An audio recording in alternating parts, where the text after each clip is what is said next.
Governor Larry Hogan will take part in a governor's call today with President-elect Joe Biden and his transition team to talk about the coronavirus response.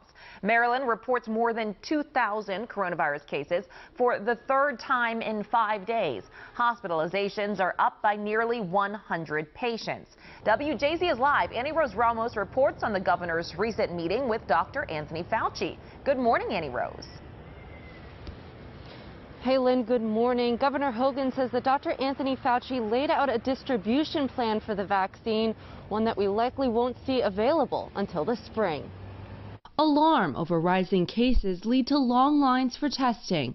This is outside the Baltimore Convention Center. State leaders are frustrated at the skyrocketing infections. It is such a devastating illness where people die alone, terrified. The Department of Health reported 2018 new cases and almost 100 new hospitalizations. The sad reality is that the surge of COVID-19 is rapidly escalating, and it's placing an enormous strain on our healthcare system and our economy. The good news is that our hospitals are able to take care of all these patients, but if the surge keeps rising, that's where the trouble will really set in.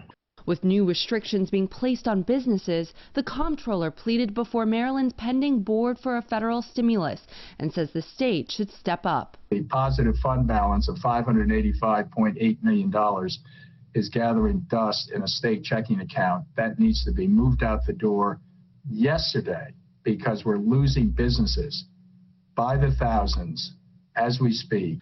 WJZ is also learning more about how a vaccine will be given out. Both Pfizer and Moderna have developed vaccines that are more than 90% effective. Hogan met with Dr. Anthony Fauci this week and says the initial doses will likely be available this year, but most will have to wait until 2021 to get the shot. Hopefully in spring or summer we have it in wide distribution, but as Fauci clearly said, this thing's going to be with us until the fall or potentially the end of next year. And Lynn, state health officials are hoping that pharmacy chains like CVS will assist in the distribution of a vaccine in addition to hospitals. Reporting live, I'm Annie Rose Ramos for WJZ.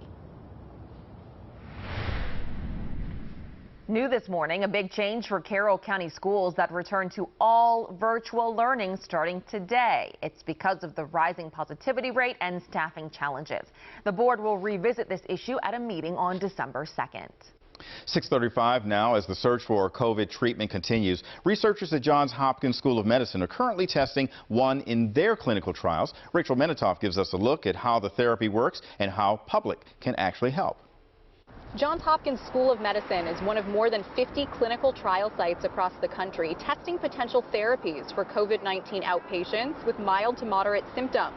The program is part of the federal Operation Warp Speed. I think we're really going to get to a place where this is a treatable disease rather than an untreatable disease. Dr. Kelly Dooley is the principal investigator of the Johns Hopkins trial. Her team of researchers have identified antibodies from patients who have recovered from COVID-19, and they're using those to manufacture a treatment. It's essentially just supplemental antibodies that we know target the virus very well. The goal is to develop a remedy that someone could pick up at their local pharmacy, which would stop the disease from worsening and prevent someone from winding up in the hospital. Who is eligible to take part in this study? We're trying to get people at the beginning of their infection or their illness with COVID so that we can see how well the therapeutic medication is going to alleviate their symptoms. Dr. Dooley says the science is providing hope for a return to a more normal future post-pandemic.